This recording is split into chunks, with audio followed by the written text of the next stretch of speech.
सम्पूर्णलाई स्वागत छ स्पोर्ट्स टकको नयाँ भिडियोमा।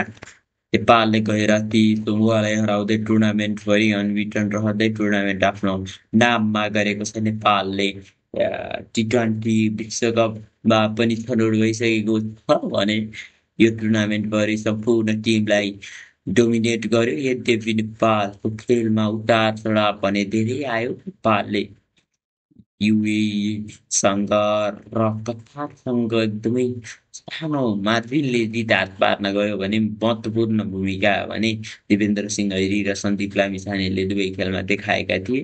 दिपेन्द्र सिंह ऐरीले टुर्नामेन्टभरि क्रुसियल रनआउटहरू निकालेर टिमलाई योगदान गरे भने नन्दन यादवले पनि राम्रो योगदान गरे। कुशल बुट्टेलले ब्याटबाट राम्रो रन बनाए भने सम्पूर्ण प्लेयरहरूको आफ्नो ठाउँबाट राम्रो योगदान थियो।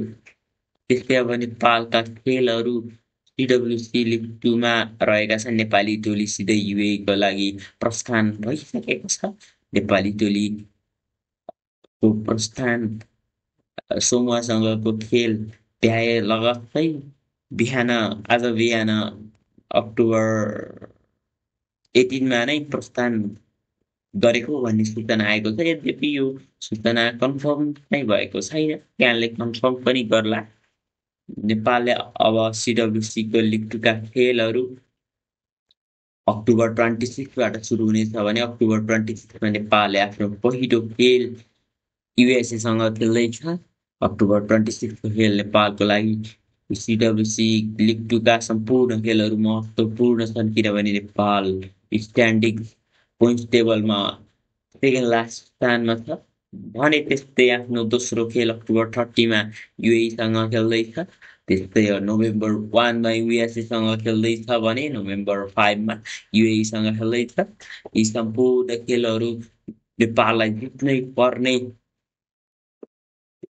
दबाब पनि छ, किनभने नेपालले पोइन्ट टेबलमा एकदमै नराम्रो स्थानमा छ। नेपालले 16 खेलमध्ये 5 मात्रै जितेको छ भने 9 खेल हार बेहोर्नु परेको छ। नेपालले 4 खेल जितेमा नेपालको अङ्क तालिकामा अङ्क 20 हुनेछ भने यदि 20 हुनेछ र 6औं स्थानमा बढुवा हुनेछ नेपाली टोली भने क्यानाडा, नामिबिया, नेदरल्यान्ड र स्कोटल्यान्डले आफ्ना सम्पूर्ण खेलहरू भ्याइसकेका छन्।